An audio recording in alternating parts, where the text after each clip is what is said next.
Энэ үчиг залуу зохион бүтээгч 2014 нэвтрүүлэгтээ хамт өнгөрүүлэхээр Цэнгэр дэвцийн өмнө туссан сууж байгаа үзэгч та бүхэндээ орой мэнд хүргье. Тэгэхээр залуу зохион бүтээгч нэвтрүүлэг энэ жил Монгол орны 408 зохиолт 21 аймагаас шилдэг зохион бүтээгчид гарч аймаг орон нутгийнхаа онцлогийг илэрхийлсэн бүтээгдэхүүн санаа гаргаж тухайн орон нутгийнхаа нэг брэнд нь болгож бусдаасаа ялгараасаа гэсэн үүднээс Дорнод аймагаас зохион бүтээгч оролцож байна.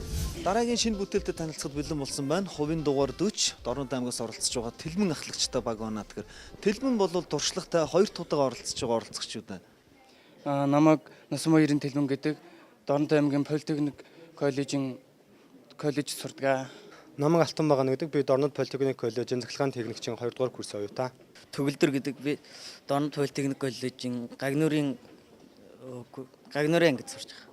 Та гурийн хувцлалт надад их өрмөд санагдаж байна л да. Гурлаа өөр өнгийн хувцсан өмссөн. Яагаад ингэ сонгосон? Нэг нь болонгууд Гагнуурчин байгаа, нэг нь захиргааны техникч. Би болонгууд өөр хүнд машин механизм оператор чинь. Хүнд машины оператор тэгээ багийн ахлагч болохоор улаан өнгөтэй. Тий. Синхр өнгө болохоор Би нөө захиргаанчин тэгээд угаасаа захиргаанчдын ийм хувцс нь ихэнхдээ юм байдаг сте тий өнгөлөг, гэгээлэг тэгээд ийм саарал байдаг учраас тэгээд хувцс маань юм байгаа. Гагнуурын гоцол нөгөө голцоо төмөртэй ноцолдог болохоор тэгээ бараанд төмөртэй ноцолтод байгаа. Тэгээд бэр хэрвэн харъя. бэр яах. Манай үдшид нэг хараад. Энэ энэ үгийг дэлгэмдүүлээд нийт Политехник коллежийн багш нартай баярлаа гэж хэлье. Сандраг үстэй. Гайгүй. Жохон жичрэлт байна шүү. Харин тийм байна. За амжилт хүсье. За баярлаа. За сайн байсан залуу шүү та. Дорнод Политехникийн коллежийнхан. За. Сайн байна уу? Гурван баг нийлцсэн байгаа юм шүү дээ. Гурван курсыг гурван үеийнх нийлцсэн юу ийсэн? Нэг нь болонгууд Гагнуурын ажил оролцох, нэг нь болонгууд захиргааны ажил дээр оролцох. Гэхдээ одоохондоо бүгдийн дүнгийн зураад ингээд Багийн ахлагч одоо хүнд машин механизмын анги ирсэн байгаа. Гайхамш их та. Хоёр бүтээлтэй ирсэн ихэн хамгийн түрүүлж эхэлж танилцуулах бүтээл нь юу вэ? Сур хэлдэгч байгаа. Амжилт төсөө хэн тайлбарлах вэ? 3 минутын хугацаа байна. Би ийм сур хэлдэгч зохиосон байгаа. Энэ сур хэлдэгч нь болонгууд энэ дээрээс ийм хоёр гогцоотой тэгээд энэ хөл гიშгүүр байгаа. Энэ хөл гიშгүүрийг гიშгэнгүүд энд байгаа юугаа. Энд нэг араа байгаа. Энэ араа дээшилж энэ нөгөө нэг ачаага эргүүлж өгөх зориулттай. Тэгээ энэ эргүүлж өгөх зориулттай энэ мотор нь ажиллаж энэ дээшээ эргэж явах хугацаанд энэ хоёр савлахгүй гэж ийм юу хийж өгсөн байгаа. Энэ хөл гişгүүрийн маань ач тус гэх юм бол энэ зөвхөн нэг л дарагдах зориултаа. Энэ хөл гişгүүрийг нэг дарлаа. Энэ мотор ажиллаа. Энэ мотор ажиллагаар одоо энэ ачаа маань эргэж эхлэх юм. Хамгийн ихний үеиг ухаандаа энэ мотор маань гүйцэтгэж байна. Энэ эргэж эхлээд сур чангалах үед араа хөдөлгүүр ажилласнаа энэ доошлоод энэ хэсэг нэгээ доошлоход энэ хөндлөвч хэсэг нь бол хус модоор хийх хэсэг байгаа. Энэ нэг сураад дарахын тулд нэвтрүүлэхтгийн тулд тэгээд энэ нь доошоо болно. Тэгээд энэ моторны хэрэг байхгүй болоод тэгээд энд болохоор зөвхөн энэ ачаа энэ хоёр л ажиллах. Энэ доошоо болоод сурыг ингээд нэг ирчлээс нь гаргаж чаддаг доошоо болоод ирчлээс нь гаргаад дээшлүүлэхэд энэ дээшээ болгоод сур маань буцаад энэ ачаа буцаад ингээд эргэлдэж явах. Нэгэснээ одоо зарчим нь их юм бол угаалгын машин зарчим шиг ингэж эргээд тэгээд нөгөө тишээ ингээд энэний одоо энэ дээшээ савлтын хүчээр энэ маань буцаад ингээд нөгөө тишгээ тийм хумхигдах тийм зориулттай байгаа. Тэлмэн ахлагчтай багийнхан сур хэлдэх уламжлалт аргыг хөнгөвчлөх шин санааныхаа техник зургийг дутуу гаргасан учраас шүүгчид нилээд шүүмжлэлтэй хандсан. Тахиргалчийн төлөөд байхаас яг тэр ирчилсэн суртай сурлаа орсон хэсэгч бол баг хөдлөхгүй байхгүй. Том дугууны дотор байгаа жижигхэн мөч чинь дээшээ шилжиж байгаа чинь шатун тийм ээ чи ингээ бодоод үзье. Поршин хаашаа шилждэг вэ? Дээш доош. Тэ дээшээ доош. Чиний хаашаа шилжээд байгаа? Сур илдэх яг одоо тэр хэсэг дээр талхич илдэх гээд байна да. Тэр хэсэг хийц чинь хөдөлгөөргөл болчиход байгаа юм. Ерөнхий дамнуурыг хөдлөх гээд байгаа шүү дээ. Энийний чинь нэг хэмнэл давтамж байж байгаа шүү дээ. Ийм давтамжийг эргүүлээд тэр тахир голд механизм буюу мотортой ажиллаж байгаа хэсэг дээр яаж үүрүүлэх вэ гэдэг асуудал заавал ирж байгаа. Тэр чинь нэг тодорхой юмлаар дарж байгаа. Зүгээр нэг дээш доош хөдлөөд байгаа биш шүү дээ. Тэгэхээр тэрэн дээр тодорхой юм ярихгүй бол үнэхээр бас. Тэгэхээр хөдлөхгүй гэдэг чинь сурыг чи илдэхгүй л гэсэн үг. Хоёр сурны завсраар орсон мод юу хэрэг одоо турба хөндлөө хоёрыг холбосон байна тий. Тэр холбоос чинь гол байвал тэр голн дээр чинь ингэж эргэж болох юм л да. Ашиг төлөвийн көцөд муутай болно. Наад баг мангарыг хүчээр татчаа цаана нэг жоох өдөн шүү дээ. Тийм. Шүүргээр арах юм бол тийм л дээ. Тий. Тийм утахгүй юм гэж болохгүй. Хэцүүлдээл гэж дуусчлаа. Одоо нэг шүүхэл гэрэл асах гэдэг шиг шүү дээ. Одоо шүүгч гэрэл асаа. Гэрэл асаагаад залуучууд 2 дугаар шатанд ямар бүтээлээр өрсөлдөх вэ гэдгийг одоо тэгвэл бидэнд эхний санаа тэнцээг үжигсэн арьс хилдэгч тийм ээ. Тий. Сур хилдэгчээс арьс хилдэгч маань юугаар ялгаатай вүлээ? Яаж ажиллах вүлээ? Тэгэхээр энэ арьс хилдэгч маань одоо энэ ногоон хэсэг буюу энэ жижигхэн үүсгэгч буюу вибратор гэж байгаа. Энэ болохоор энэ хоёр талтай юм пүрстэй байна. Энэ вибраторт маань болохоор энэ одоо бидний хэлж занснаар хэдрэг буюу нэдрүүлэг энд холбогдож байрлах юм. Тэлмэнгийн багийнхны санаа хэдийгээр хүний үйл ажиллагааг хөнгөвчлөх, бүтээл хийх зорилготойч арьс сурилдах уламжлалт арга технологиг сайн судлаагүй улмаас тэдний санаа арьс ширэлдэх боломжгүй гэж шүүгчид үзсэн. Миний ойлгосноор бол одоо доотлын тэр савнд нь шар ус мус арьс илдэх юмнууд байх нь шүү дээ.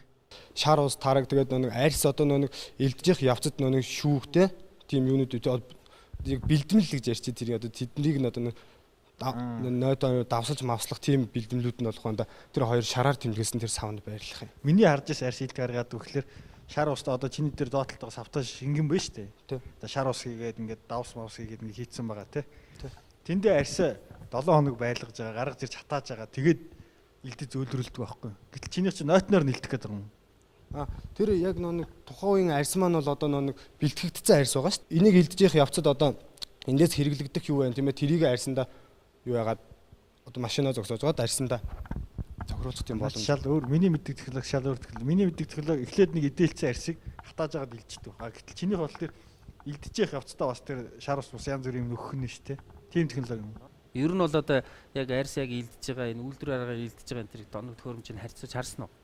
Тэгээд ирэхээр л харин ийм асуудлууд гарч ирээд байна л да. Танай онцлог бол тэр нэдрэлтийн хэсэг дээр байх гэдэг шүү дээ. Яг тэр нэдрийн ажлын хэсэг нь ямар хэлбэр дүүрс, геометрийн хэлбэр дүүрстэй байх юм, ямар ачаалтай байх юм гэдгийг хэл байхад ингээд айгүйх юм ярьчлаа л да. Энийг ингэж хийснээр маань хамгийн гол давуу тал нь юу юм бэ гэх юм бол одоо нэг хүн өдөрт одоо барагцаагаар өдөрт нэг хүн нэг арьсыг гаргадаг шүү дээ тий. Нэдрүүлдэг юм бол энэ маань одоо 2-оос 3 цагт ч юм уу тий 3 цагт ч юм уу одоо 2 арьс нэг арьсыг гаргах тийм хүчин чадалтай хөдөлмөрийн хөнгөвчлөх тийм ахын зориултаар хийсэн тийм арьс илдэгч байгаа. Шүүгчдийн гэрэл яг ахын болох гэдэг шиг юм тэгсэн мөртлөө тэрэн дээр шийдлээ өгч чадахгүй тий. Өө. Залуучуудаа ийм л болсон юм да. Замжилт хүсье.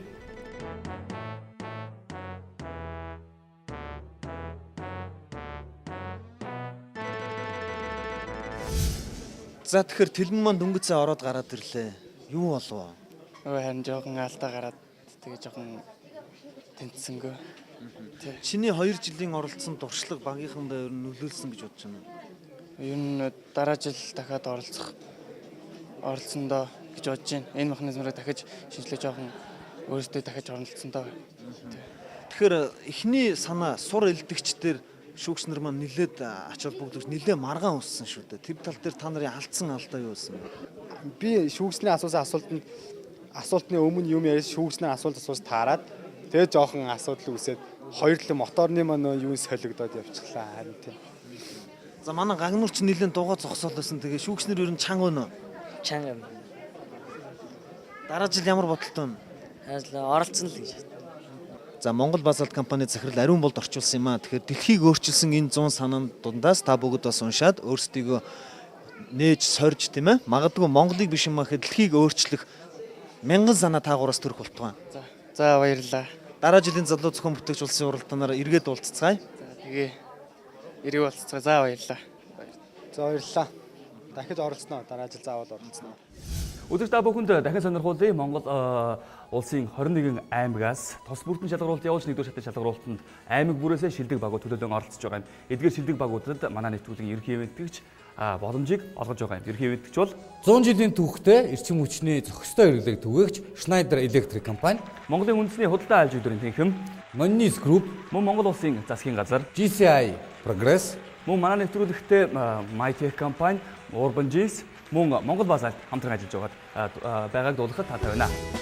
Ерөнхий ивент тэтгэгч эрчим хүчний хэмнэлттэй үр ашигтай хэрэглээ түгээгч 100 жилийн түүхтэй Schneider Electric. Үзэгч та бүхэндээ залуу зохион бүтээгч 2014 улсын уралдаан хүрсээр байна. Яг одоо бид үзэгч та бүгдийг дэлхийд хоёрхан байдаг энергийн төвийн нэг болох Хамрын хийдийн байдаг Дорногов аймгийнхантай уулзуулж байна. Сайн байцгаана уу Дорноговчудаа? Манай хүмүүс маш өндөр олон их цагаан хувьд оролцохоор боломж байсан боловч тухайн орон нутгатаа бас цагийн бэрхшээлээс болоод хөдөө орон нутгийн маань бас оролцож таагүй. Ингээд төвийн 3 сургууль дээр манайхаа явуулсан. Ингээд төвийн 3 сургууль дээр 20 одоо хүүхдийн 37 санаа ирсэн.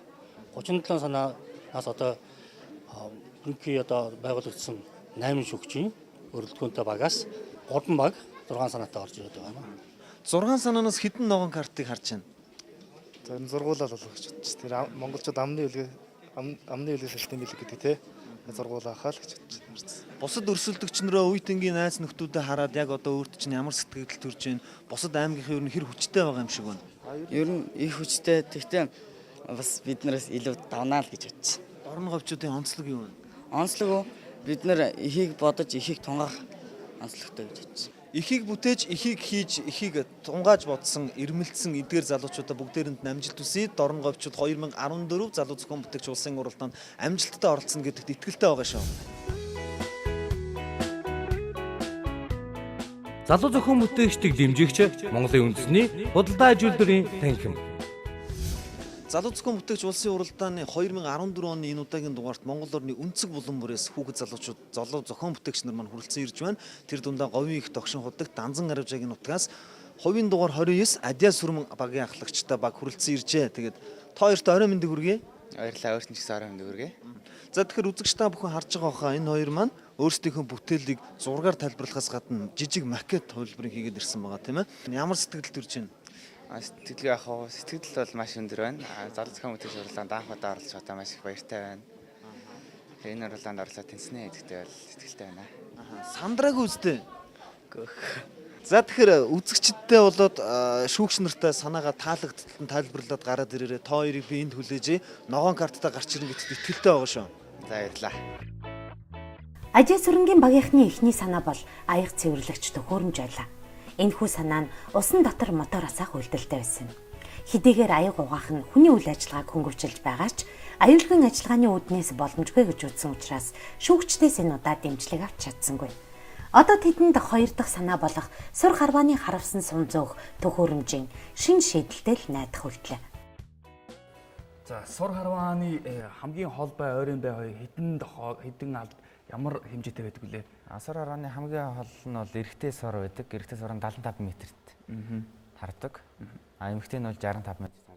Заалны сур нь бол одоо тэгээд зад хэмжээ 25 м байдаг. Адил бол харна үз? Харна. За тэгвэл 3 минутын хугацаанд самбар дээр өөрийнхөө бүтээлийг танилцуулах нь байна.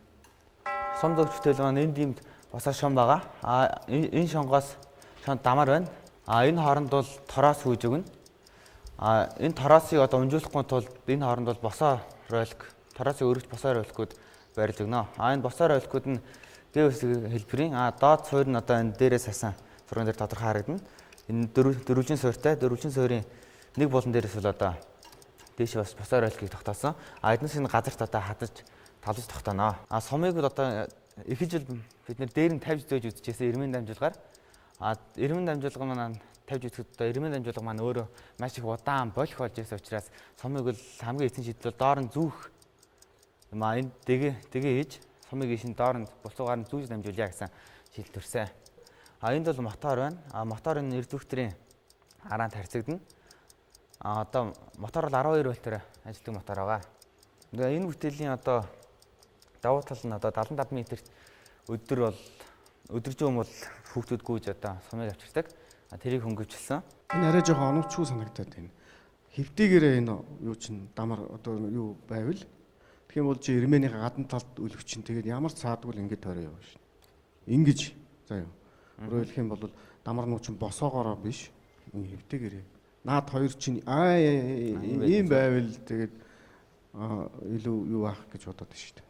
Тэгэл ирэхээр нь тэндээс юу дамжихаас өмнө юугаа суглаад авчихна юм зү тийм. Энэ байдлыг бол бид нар бас бодож эцэлтэй. Дэгийн зүүн ихэд бол одоо энэ канал дээгүүр энэ дамар дээгүүр мэдээж дэгийн маань бас ирэхэд бэрхшээлтэй болж ирчээлээ. Бид нар бол эхлээд бол бас ихтэй дээгүүр тавьсны дараа бол дамраа хэвтэйгээр нээж үтсэн. Тэгэхэд энэ дэгээ бол одоо энэ дээр бол ямар ч асуудалгүй энэ дамрыг тойрч гарч чадна. Энэ хоёр тороос ийм болохоор тэр дамрыг тойрч гарахад энэ дэгээ мэдээж доош харах хэрэг гарна шүү дээ. Тэгэхээр тэр дамрыг тойрч гарахад энэ дэгээ маш их хөшиж нэг болохгүй байсан учраас. Тэг чи одоо цааны баазууд ингээ харахаар дандаа тэднээс чи ингээ шивтэй байгаа шүү дээ. Тэгээ одоо чи мотор тавина гэж шүү дээ. Төсөөлөнд 70 м-т тавина тий. Чи тууцан дамжуулах чи юу байх вэ? Тэгээд энэ мотор чинь ямар чадaltaй мотор сонгож байгаа гэсэн төсөөлөл байна. Энд бол одоо эрдвэгтэй тавьж моторын хүчин зүйлийг ихсэж явсан. Тууцан дамжуулах одоо эрмэн дамжуулга, улаад тороос нь дамжуулга, хоёр нарийн тороос нь дамжуулга. Ачаалал тооцох сайн хийхдээ ачаалал сайн тооцохгүй одоо 70 м урт эрмэн биш үү? Тэрний жин хэд болох вэ? Тэгээ тэрийг чинь эргүүлэхэд бол ямар хүч шаардлагатай гэдэг чи сайн бодох хэрэгтэй байна. Сумын жин бол 35-аас 40 г. Эрмэний жин бол өөрөө бол сараасын жин бол маш хүнд болно шүү дээ, тийм учраас одоо тэр мотортой ачааллыг баг үүднээс одоо тэр голын босоор ойлгохгүйдэг тавьж өгч байгаа. Буцаага хараад иж болт юм уу? Тэнд нь байгаа хүмүүс зүрүүлээл байлж байгаа юм шиг буцаагаал. Бүрээ таран дээр бол нэг хүн газраар одоо харна шүү дээ. Тэгэхээр нэг хүн бол газраар хараад юм байлээ. Сумыг буцааж. Тэгэхээр 75 м тэгэхээр араа тэгж харавдгүй юм. Яг харваачлага биш ч гэсэн жоохон хажуудлага ингээ хараад ичлээ шүү дээ. Тэгэхээр мэдээж тэр сум маань өөр чиг рүү явна. Тэрийг бас л очиж авах. Тэгээ өөр чиглүү буухлаар чинь 75-аас арай ойрхон буух л та. 75-аас ойрхон 10-гүй л бас гайгүй юм. За миний хувьд бол болно. Гэхдээ энэ би хоёр тороос явуулмааргүй. Ганц тороосоор явуулах бүрэн боломжтой. Тийг бол хийх хэрэгтэй л гэж бодож байна. Харин тэр дундын роликнуудыг харин хийц дээр нь жоохон анхаарч. Энэ бол тийм оновчтой юу биш л дээ. Одоо энэ хийцэн байгаа чинь. Жишээ нь таяр одоо энийг тороосоор юм гэж хэдийн тороосоор хийх гэж. Маш нарийнхан тийм гадуураа одоо хамар эрзэнэ хамгаалалтай тийм нарийн тороос байд юм билээ. Тэргээр Сатуркын дотроос хамгийн зузаан хамгийн голч том сатур хэдийг харж байсан. Тэрийг өстэй мэдгүй маа. Тэгэхээр заавал нэг тийм тороос энэ төр гэж хүмүүсээс нэг амар нүсэр тийм имиж ийсэж жоохон салаад өшөө энийг авсаархыг хийх боломж байгаа гэж бодсон. За тийм юунуудыг ерөн сонирх. Им хөндлөн болоод ирэхээр их урт хийцдэр болоод ирэхээр роликноос салах магадлал өндөртэй байхгүй. Утас өөрөө унжилт явагдана. Захтаар ирэхэд роликноос замнаасаа гарчих магадлал хамгийн хүндэр болчихдог байхгүй. Тэгэхээр тэрнээс харьцангуй би энэ бол босоо нь болохоор тэр тал дээр ажиллагаа найдварчил талд арай өндөр гэж үзэж байна. Нэг тороосоор өгн хийж үзэлтэй. Нэг тороосоор доогуур сум зөөхөд, өлгөө зөөхөд бол ямар ч асуудал гарахгүй. Тороосоо нь эргээд дэгээ маань дээрээ гараа шүү дээ, тий. Дээрээ гарахад дэгээ маань нэг тороосон дээр учраас одоо доош эргээд дунах нэг тийм магадлал. Доош одоо тороосон дээр эргэжчих магадaltaй. Угаасаа чиний сумч нь бол нэг талаас нөгөөдлөд очих хэрэгтэй болохоос тойрох ямар ч үндэслэгүй шүү дээ. Нэг захтаар ирэхэд тэрийг мулталдаг юмыг л механизмын цогоод өгчих гэсэн үг. Би бол ингэж бодож байна. Ганц юм тороосон дээр дэгээтэй дэгээ нь болох энэ дээр энэ тороосон дээр бэхлэгдээгүй. Зүгээр дэгээнүүдээ тэр зөөдөг дэгээнүүдээ энэ дээр ингээ хийгээл ийм л дэгээ ингээд ирэх нэ шүү дээ. Энэ яг энэ шиг юм дэгээ нөгөө тийш харцсан. Энд чинь ингэж явсаар байгаа энэ дэрэнгүүд дэгээтийн цуг мултлаад энэ унахчихгүй. Аяндаа мултраад наан унахаар. Тэгээ нэг хүн дэгийг шидчихдэг. Дэгийг бол тэр хангалттай тавина шүү дээ. Дэгийг тий. Дараагаар нь дэгийг ингээд явахдаа нэг зөөлтөр айч тавьчихнаас. Тэгээ дэгээтийн цуг өлгөө тавьчихна гэсэн үг. Тэгээд хийчихвэл яадаг юм. Яг тэр дэгийг ганцхан дэгийн дээр ингэж. Би зүгээр таяр тасны санаа өгөхөөр ингэмээр байна. Заавал тэр дэгийг мэгэж би хэрэглэмээргүй байна л да. Жишээ нь энэ хоёр юг утас имэрдээ ирчлээс болгодсон шүү дээ тий. Сул ирчлээстэй үед жоохон ангаалгаад хавчууллаа. Ирчлээсээр барих уу? Барина. Гэхдээ харин тийм учраас тэрийг авах хэсэг дээр нь би яа хийсэн шүү дээ. Механизм хийгээд өгч. Яг тэр сум ирсэн үед нь дагаж ирэл тэлхийд надад ч гараад байна шүү. Нэг нэг чиглэлгаа учраас энэ жоохон доошооч байсан болно шүү дээ. Жоохон унжиж тийм ээ. Өөрөөр жоохон хүндийн хүчээр аль болох бага энерги зарцуулахгүй бол эн чинь байгаад эргэлдүүлээд энэ доор шүү шүү дээ.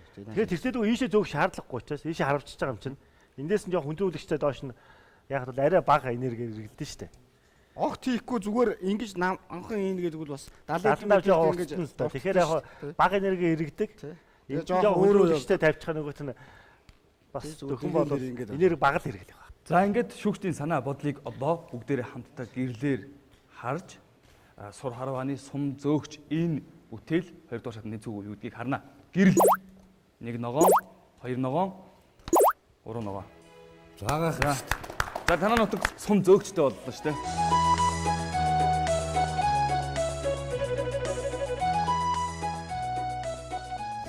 Үзэгч та бүхэн яг одоо Монголын үндэсний олон нийтийн телевизийг сонгон үзэж байна. Тэр дундаа залуу зохион бүтээгч 2014 улсын уралдаан танд хүрч байна. Тэгэхээр яг одоо миний хажууд Дорногов аймгаас хүрэлцэн ирсэн хувийн дугаар 30 бэлгүүн маань зогсож байна. Бэлгүүндээ энэ өдрийн мэндийг хүргэе. Танд ч бас өдрийн мэнд хүргэе. Дорногов аймгийн шилдэг санаануудын нэг шилдэг 3-ын 1 болоод ирсэн. Юуны өмнө бэлгүүндээ баяр хүргэхээс гадна Алтан соёмбо зүрхэндээ бэлэгдсэн цамц хүмүүссэн бэлгүүнээс асуумаар нь яагаад энэ цамцыг сонгосон бэ? Миний сонгосон цамцыг бол манай нэг нутгийн агуу хүн Данзар Авжигийн зохиосон өсгтэй цамц байгаа. Тэгээ одоо Монгол улсын соём нэг тугууданд ордог бүх юмд л одоо орж байгаа. Тэгэхээр яг одоо бол энэ цамц чамд бас зоригжуулж байгаа юм байна. Тэгээд Данзан Авжаа гэдэг тэр том мундаг худаг түмний бас тийм ээ 2 дахь мундаг хүн болохыг нь бол чамд бас бэлэгшээж амжилт хүсье. Танд ч бас амжилт хүсье. Хэдэн санаатай орох чинь? 2 санаатай. Ногоон картаа гарч ирээ шүү. За. За амжилт хүсье. Танд ч бас амжилт хүсье. Бэлгүүнийг тайснаа өрөө. Арга башил. Би тавиараа хоцтой. Амар урдан үгээр гараад. Юунаас харанд Энэ бүтээл санааг яагаад гаргах болсон? Яагаад чиний бүтээл санааг тэнцвүүлэх вэ гэдгийг шүүгчдэд маш давчраа хэлээж. Нөгөө одоо орчин үед чи хүмүүс өөрсдөө барилга байшингаа барихыг хүсдэг болсон. Тэгээ ялангуяа тоосгоор барьдаг. Тэгээд миний санаа нь болохоор манай тоосгоор байшин барьсан байхгүй юу? Тэгээд байшин барихдаа 1500 гаруй тоосго нөгөө том тэргэнд очиж ирсэн. Тэгээд очиж ирэхдээ нэг ч чагараг өрнө. Буулгахдаа маш их харалтай. Тэгээд нөгөө 6 хүн ажиллаад нэг өдөрт буулгасан. Тэгээд нөгөө нэг хүний чи одоо үед 20,000 төгрөгөөр ажилладаг болсон. Тэгээд энэ бүтээл маань тэр 4 хүний ажлыг хөнгөчлөж Ойлгосон. Тэгвэл 4 хүний ажлыг хөнгөвчлөх бүтээлийг 3 минутанд багтаа тайлбарлана. Амжилт хүсье. Энэ бол бэлгүүний 1-р санаа. Миний бүтээл нь болохоор ийм тоосох зөөдөг конвейер байгаа. Том тэрэгнээс буулгадаг. Дээр нэг хүн ажиллаж, доор нэг хүн ажиллаж ингээд тоосхыг ингээд дээр нь тавиад ингээд доороос ингээд авах маягаар. Тэгээд энэ миний бүтээл нь болохоор тоосох буулгахын тулд нэг ийм хавчаар идэг. Нэг хавчхтаа 4 тоосох зэрэг хавчдаг. Эдгээрээр ингээд хавчаад энэ ч нэг 50-гууд нөгөө энэ нөгөө доошоо урцаад энэ доороос нөгөө хүн тосч авна. Тэгээд тосч авахтаа бас нөгөө ийм шаврын тэрэг гэж байдаг. Тэгээд тэрүүгээр тосч авч болно. Энэ бүтээл маань болохоор дугуйтай болохоор нөгөө том тэрэгнийхаа хаант байрлуулж болно. Гусдаг юмор тоосоо гусуулчих болохгүй юу? Зүгээр гусдаг гадаргуу. Тэгэж буулгахаар нөгөө эхний эдэн тоосго нь буужингууд дараачийн эдэн тоосго нөгөө хүн авж амжиг байхад гарын цогцох гээд ингээд тоосго ингээд очиод нөгөө тоосгонуудаа хаглаад идэг. Энэ дээр ч гэсэн ялгаагүй хүн доороос нь тосч авна үсттэй. Зогсооч дамжихгүй л конвейероор гулсуулж буулгах, гусдаг гадаргуугаар гулсуулж буулгах нэг ялгаа байхгүй санагдаад ах юм. Ийм гулсуулдаж буулгаад идэг хүмүүсээ тийм л. Гэхдээ тэр нь их аим ашиггүй тоосгонуудаа хаглаад идэг. Гулсуулахаар ямар шалтгаанаас болоод тэр нь хагараад байна? Туузан дамжуургаар явуулах юм бол ямар шалтгааны болмоос хагалахгүй вэ гэдэг тэр шалтгааныг гаргаад ирэх юм бол дээр нагаа хүн ингээд нөгөө 50 гууд өөрөө гулсаад доор нагаа хүн тоосч авдаг болохоо доор нагаа хүн удаан ажиллаад тэгээд дээдлийн хүн илүү олон тоос очичоор нэг тэр нь тэгээд нэг хэмжээнд явах гэхээр дээдлийн хүн зүгээр яагаад идэг байхгүй. Дээдлийн хүн яаж ч гэсэн хомбоод идэг юм бэ? Удаа ажилтгээ нэрээ гаргачих яасан бэ? Хагалахгүй юм шүү. Нэг энэ дээр байгаа хүн хамаагүй хурдан нэг явуулж байгаа. Харин тийм учраас удаа ажилтгээ нэрээ гаргachвал доот нь хурдан тавиад дээдлийн бүхээс өмнө. Чи энэ дээр ахын хэрэглээ нэг чинь. Тэгээд туузан дамжуургыг голцоо юунд ашигладаг вэ гэхээр энэ одоо Монголд хэрэглэгдэж байгаа туузан дамжуургад голцоо нурмаг материал зөөх юм дээр ашиглагдаж байгаа шүү дээ.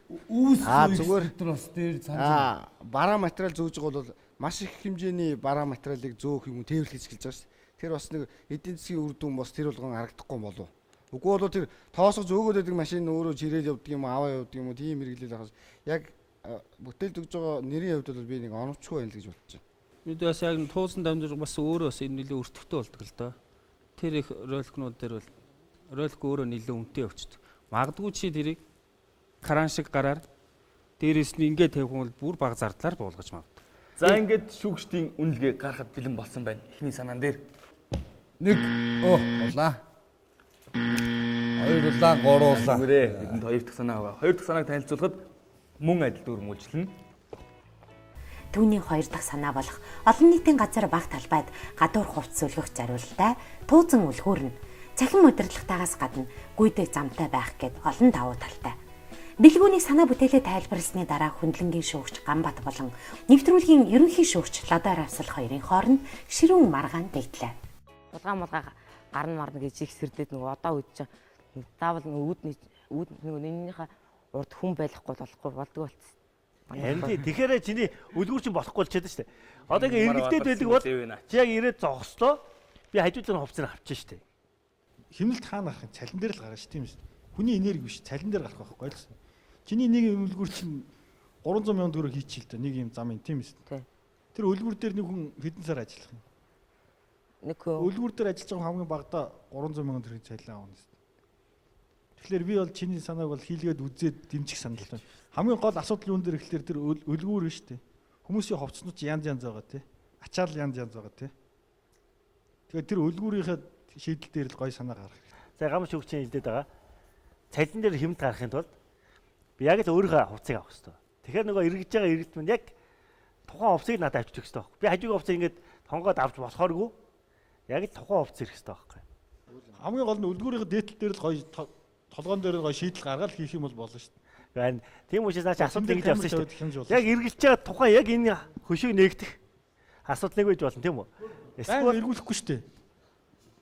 Эргүүлэх чинь анхны санаа шүү дээ. Байнга эргүүлэхгүй зүгээр л хүн дугаараа карта хийлээхэд төгөөд нь эргэж ирэл зогсон шүү дээ. Тэгээд толгойл нэг хэрэгтэй байхгүй. Түнс тэрийг байнга эргүүлэх ямар шаардлага вэ? Тэр олон хувцсыг ингэж эргүүлэх эрчим хүчнээс төрөний шийдэлт юмдээ басгаар маш олон хувцас өлөгдсөн байна. Тэр олон хувцсыг ингэж эргүүлэх эрчим хүч зарцуулж ирснээс зүгээр очиод үлгүүрийн гогдоод авчиж өгөх нь марг илүү хэмнэлттэй шийдэл болж хувирсан байхгүй. Энэ нь болохоор нөгөө хурдыг бас тохируулж болно. Энэ бас физикийн. Гэхдээ чиний зорилго чи ерөөс болохгүй. Тэгвэл одоо 3 шүүгчид саяны ярианаас эцсийн бүлэгдээ автомат үлгүүр байх хэрэгтэй юу гэдгийг гэрлээ шийднэ. Ингээд гэрэл асаж дүнгээр нэг улаан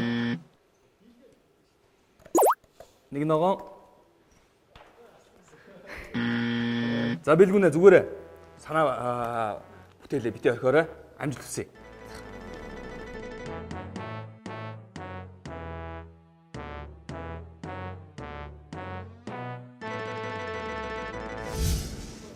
Хэцүү юм байна.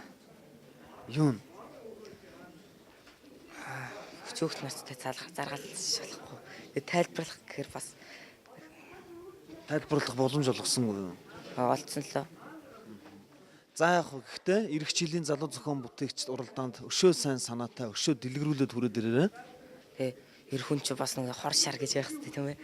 Тэгээ би шүүгч нарт бас хэлэх үг нь. За тийш камер руу харж байгаа тойлоо шүүгчтэй хандж илээ. Бас мэдээж эр хүн болгонд хор шар байлгүй байх одоо тийм ээ. Миний л бодож байгаа бол тэгээд нэг санаа олох гэж хэцүү юм гэж байдаг юм байна. Тэгээд бас бүтээх гэж хэцүү юм гэж бас байдаг баг. Хамгийн амархан юм нь болохоор алдааг засгалах гэж. Алдааг засах шиг амархан байх. За маш их баярлалаа. Алдаагаа засаад хойдон жилийн залуу зохион бүтээгч наадмаар уулзцгаая. Монгол Базалт компани захирал Монгол улсын шилдэг зохион бүтээгч Ариун Болдын орчуулсан энэхүү номыг өөртөө чинь дурсуулсан үлдээ. Үүнээс илүү шилдэг санаанууд чамаас төрөн гарна гэдэгт би итгэлтэй байгаа шүү. За баярлалаа. Маш их баярлж байна. За дараа уулзъя. Дараа жил уулзъя. Ерөнхий ивент тэтгэгч эрчим хүчний хэмнэлттэй үр ашигтай хэрэглээ түгээгч 100 жилийн түүхтэй Schneider Electric. Энэ донд гутлын уул ачигч байгаа. Гутлын уул ачигт нь болонгот энэ дөрвөн эргэвч дамар тэгээд юу жанамны эрмэнээс бүрдэж байгаа. Занааш зогсоод байна. Яг тэ юу залуу зохион бүтээгч уралдаанд нэгдүгээр санаа зөвхөн санаа нэгдүгээр үед зөвхөн санаа гэж болдог шүү дээ. Болно шүү дээ. Санаа танилцуулаад яаж хөгжүүлэх үү ярилцаад тэгээд болох юм бол хүн хөвтөж хагаад хажуу тийшээ хараа зургтай үз чинь урагшаага нүдний шил болгож байгаа сонингойч унш чинь тэгээд наргарлаа их дэлхий сүрлээ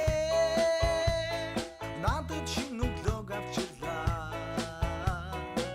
бүхэн инээсэн хотоор хөгжилтэй би ялгаж явнаа баргараасаа атгсан байна бацар сайгийн тун бай